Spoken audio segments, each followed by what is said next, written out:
Hello my dear friends. तो आज के वीडियो में हम जानने वाले पूरा का पूरा हेयर से रिलेटेड। अगर आपके बाल झड़ रहे हैं या फिर आपका पूरा का पूरा बाल्डनेस आ चुका है, अगर आप हेयर ट्रांसप्लांट करने की सोच रहे हैं तो हेयर ट्रांस से रिलेटेड पूरी की पूरी इन्फॉर्मेशन हम इस वीडियो में देखने वाले हैं। एज वेल एज हमारे बाल क्यों झड़ते हैं, हमारे बालों का स्ट्रक्चर कैसा होता है, उसमें कितने फेजेस रहते हैं और कौन सी नई तकनीक आई है हमारे मार्केट में या फिर हमारे इंडिया में हेयर ट्रांस से रिलेटेड या फिर हेयर ट्रांसप्लांट और भी बाल उगाने की कौन सी तकनीक आई है, पूरी की पूरी इन्फॉर्मेशन हम इस वीडियो में देखने वाले हैं। सो प्लीज़ वीडियो को अंत तक देखिए। और अगर आप हेयर ट्रांसप्लांट कर रहे हैं तो किससे करना चाहिए और क्यों करना चाहिए, कहाँ करना चाहिए, पूरी की पूरी इन्फॉर्मेशन हम इस वीडियो में मैं अंत में देने वाला हूँ। So please stay tuned and without any delay let's jump in the video. सबसे पहले हम स्टार्ट करते हैं कि हेयर कैसे होता है या फिर हेयर का स्ट्रक्चर कैसे होता है। सो हेयर में एक हेयर फॉलिकल रहता है, जो भी हमारे स्काल्प के बाहर हमको हेयर दिखता है काला काला, वो डेड हेयर रहता है एक्चुअली, जो कि केराटिन प्रोटीन से बना हुआ है, सबको आपको पता ही होगा। सो उसके नीचे एक बल्ब रहता है, स्टेम सेल्स रहता है और इसके साथ साथ सिबिशियस ग्लैंड रहती है एंड एज वेल एज इलेक्ट्रोपैनल मसल रहते हैं। जो भी इलेक्ट्रोपैनल मसल होता है, जो भी एक या फिर दो बालों के जो भी एक ही पोर से निकलते हैं, उसको बांधने का काम वो इलेक्ट्रोपैनल मसल करते हैं। सो इस जैसा कंस्ट्रक्शन हेयर्स का होता है, जैसे कि आप पिक्चर में देख रहे होंगे। सो अब जानते हैं हम कि हेयर की साइकिल कैसे है, तो हेयर की ग्रोथ की साइकिल कैसे होती है। सो इसमें तीन टाइप्स होते हैं, एक है एनाजन, कैटाजन एंड टीलोजन। सो इस जैसे तीन रहते हैं, जैसे कि आप पिक्चर में देख रहे होंगे। सो सबसे पहले हमारे 90% जो बाल होते हैं ये पहले और दूसरी फेज में रहते हैं। जो भी तीसरी फेज होती है, ये तीसरी फेज थोड़ा आराम से आती है और पहली एंड दूसरी जो भी या फिर 2 years 12 years up to 12 years हमको ये जो 2 एनाजन एंड कैटाजन रहता है, मीन्स ग्रोइंग स्टेज ये रहती है। सो इस जैसी कंडीशन, ये जैसी साइकिल है, इसके बारे में हम बताने वाला हूँ। सो सबसे पहले जब भी हमारे बाल जब हम झड़ते हैं तब हम ऊपर से ही हम उसको उसके जो भी उपाय है वो उपाय करने लगते हैं। फॉर एग्जांपल हम तेल लगाने लगते हैं या फिर शैम्पूज लगाने लगते हैं, शैम्पूज को चेंज करने लगते हैं। लेकिन कुछ हद तक ये भी सही है, लेकिन हमको रूट पर जो भी उपाय करना चाहिए, एज वेल एज ऊपर से भी स्काल्प पर करना चाहिए। लेकिन जो भी बाल है वो बाल अंदर से बढ़ते हैं, इसीलिए हमको अंदर से जो भी उसका उपाय है उपाय करना चाहिए। सो हेयर जनरली क्यों गिरते हैं, तो सबसे पहले हेरिडिटरी प्रॉब्लम होता है। फॉर एग्जांपल अगर मामा के हेयर्स, अगर मामा गंजे, चाचा गंजे, नाना गंजे या फिर हमारे दादाजी गंजे, सो उस जैसे कंडीशनों में ये जो हेरिडिटरी प्रॉब्लम है क्रोमोसोम से हमारे बॉडी में आ जाती है। सो उस जैसे कंडीशन में हम जो भी बाल गिरने की जो फ्रिक्वेंसी है, अगर वो बहुत ज़्यादा झड़ रहे तो उसको हम कम कर सकते हैं अगर हेरिडिटरी प्रॉब्लम है तो। सो ये जो प्रॉब्लम है, ये प्रॉब्लम से रिलेटेड पूरा का पूरा इन्फॉर्मेशन हम कैसे टैकल कर सकते हैं हम आगे जानने वाले हैं। तो सबसे पहला जो कारण है हेयर गिरने का, वो हेरिडिटरी प्रॉब्लम है। देन सेकेंड है डाइट, देन है स्ट्रेस। अगर हमने बहुत ज़्यादा स्ट्रेस ले लिया है या फिर स्ट्रेस का काम हम करते हैं, सो उस जैसे कंडीशन में हमारे जो भी ब्लड है वो ब्लड गाढ़ा हो जाता है और उसकी वजह से हमारे बालों तक या फिर हमारे बाल तो आपको पता ही होंगे, वहाँ पर एकदम छोटी छोटी ब्लड की स्ट्रीम्स रहती है, वहाँ पर वो ब्लड अच्छे से नहीं जा पाता और उनको न्यूट्रिशन नहीं मिल पाता। इसकी वजह से भी बाल झड़ सकते हैं। तो इसके अलावा डिसीज हिस्ट्री, अगर फॉर एग्जांपल आपको एनीमिया हो गया या फिर पंडरोग हो रहा है, जिसको मराठी में कहते हैं, आयुर्वेदा में कहते हैं, सो उस जैसी कंडीशन में, या फिर प्रेगनेंसी हो रही है, तो प्रेगनेंसी में हार्मोनल डिसबैलेंस की वजह से अचानक से जो भी डिलीवरी हो जाता है उसके बाद में अचानक बाल झड़ने लगते हैं। लेकिन वो अचानक बाल नहीं झड़ते, जो भी वो एनाजन, जो भी बाल टीलोजन में जाने वाले मीन्स गिरने की प्रक्रिया में है, वो प्रक्रिया थम जाती है और उसकी वजह से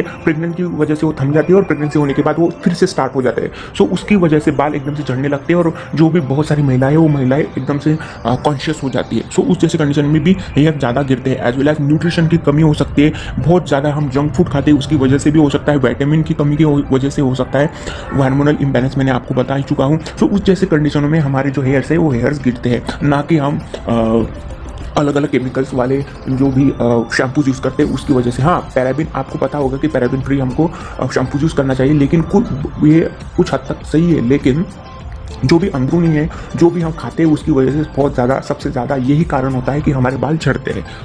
जब भी हमारे बाल बढ़ते तब झड़ते हैं तब हमको उसका स्ट्रेस आता है और उसकी स्ट्रेस से और हमारे बाल झड़ने लगते हैं। तब हम डिफरेंट प्रकार के कुछ तेल या ऑयल या फिर कुछ लगाने लगते हैं। उस जैसे कंडीशन में आपको एकदम से शांत रहना चाहिए, मेडिटेट करना चाहिए या फिर क्या क्या करना चाहिए ये भी मैं बताने वाला हूँ। लेकिन अगर आपने आयुर्वेदा की हेल्प से, अगर आपने आयुर्वेदा की हेल्प ली या फिर कोई भी पंचकर्म सेंटर पर आप गए, वहाँ पर आपको 100% हेल्प मिल सकती है।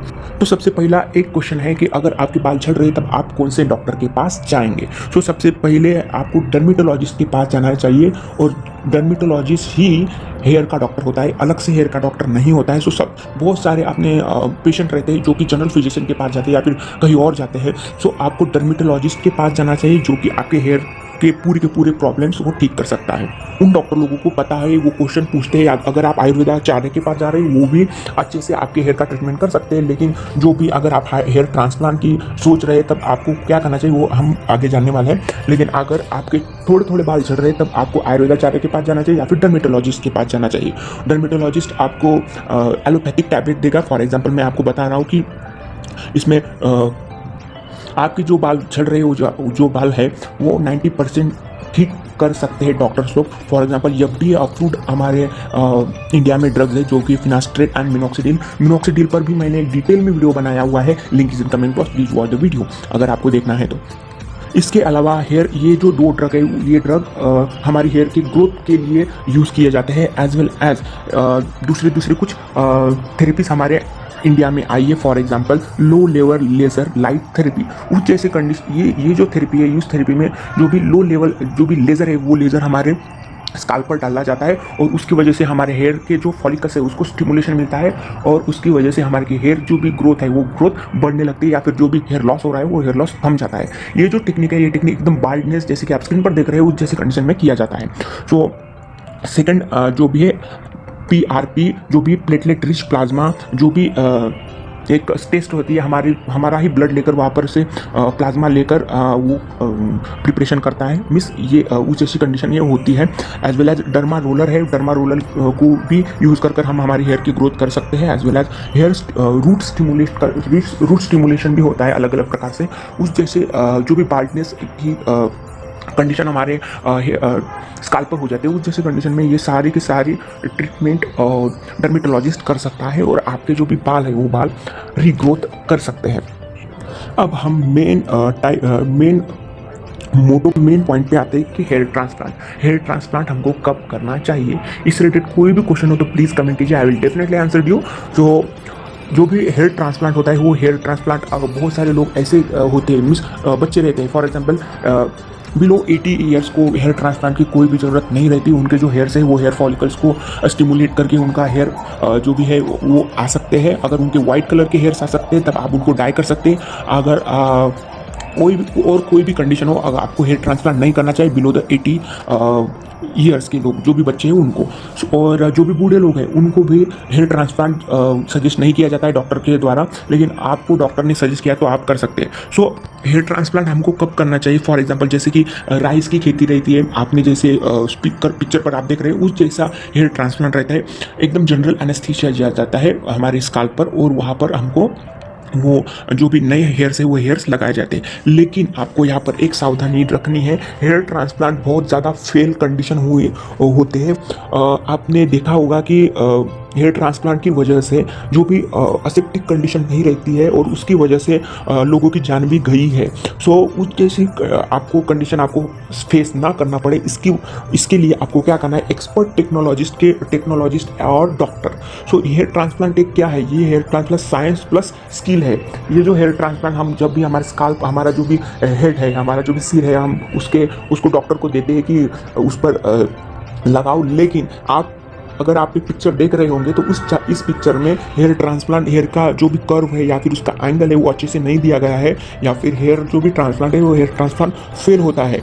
फॉर एग्जांपल हमारे इंडिया में बहुत ऐसे डॉक्टर्स आ गए हैं कि वो हेयर ट्रांसप्लांट करते हैं। फॉर एग्जांपल वो सर्जन हो या फिर MBBS हो या फिर कौन सा भी डॉक्टर हो, वो डॉक्टर हेयर ट्रांसप्लांट कर देता है। क्योंकि ये जो हेयर ट्रांसप्लांट है, ये हेयर ट्रांसप्लांट जितना हमको ईजी लगता है उतना ईजी नहीं है, क्योंकि इससे बहुत उसका एंगल देखना होता है, उनकी हेयर लाइन देखनी पड़ती है, बहुत से कारणों पर उनको विचार करना पड़ता है। सो इसीलिए अगर आपको कम पैसे में हेयर ट्रांसप्लांट मिल रहा है तो इसको मत कीजिए। आपको अच्छे से एक्सपर्ट डॉक्टर के सलाह में या फिर उनके हाथों में अपना सिर देना चाहिए, क्योंकि उसकी वजह से हेयर ट्रांसप्लांट आपका अच्छा हो और नेचुरल दिखे। आपने कुछ पिक्चर यहाँ पर देख रहे हैं कि ये जो हेयर ट्रांसप्लांट है, ये हेयर ट्रांसप्लांट है तो सही, लेकिन दिख रहा है कि ये हेयर ट्रांसप्लांट है, लेकिन हमको हेयर ट्रांसप्लांट ऐसा करना है कि जो नेचुरल दिखे। सो आपको इसको ध्यान रखना चाहिए। सो अगर आप हेयर ट्रांसप्लांट कर रहे हैं तब आपको देखना चाहिए कि डर्मेटोलॉजिस्ट वो 100% हो, और प्लास्टिक सर्जन या फिर प्लास्टिक सर्जन या फिर डर्मेटोलॉजिस्ट, ये दोनों ही होना चाहिए। और आपको देखना चाहिए उनकी हिस्ट्री कि उन्होंने अपनी हिस्ट्री में जो भी हेयर ट्रांसप्लांट है वो हेयर ट्रांसप्लांट कैसे किए हैं। आपको ये जो आखिरी का पार्ट है बहुत ज़्यादा इंपॉर्टेंट है। अगर आप हेयर ट्रांसप्लांट कर रहे हैं तब आप डॉक्टर को, उनको सर्जन को मिलिए, उनके सेंटर को देखिए कैसे वो करते हैं। उनको रिक्वेस्ट कीजिए कि मुझे हेयर ट्रांसप्लांट आप कैसे कर रहे हैं मुझे देखना है। एज वेल एज आपको ऑपरेशन रूम देखना चाहिए वो कैसा है, उनका स्टाफ देखना चाहिए कैसा है। आपको एक क्वेश्चन पूछना है उन सर्जन को या फिर डर्मेटोलॉजिस्ट को कि आपकी हिस्ट्री कैसी है। आप मुझे आपने जिस लोगों पर हेयर ट्रांसप्लांट किया है उनसे मुझे मिलना है। एज वेल एज उनके नंबर की लिस्ट लीजिए, उनको कॉल कीजिए।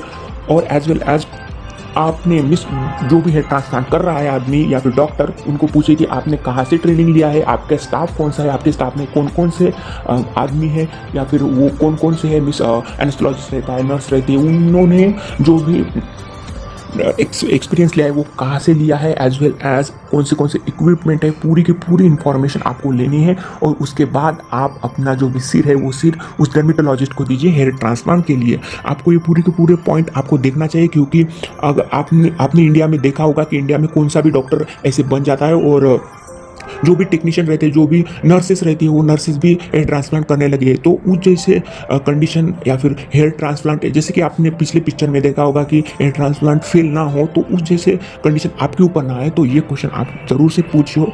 और वीडियो अच्छा लगा तो प्लीज़ लाइक कीजिए। Thanks for the watching.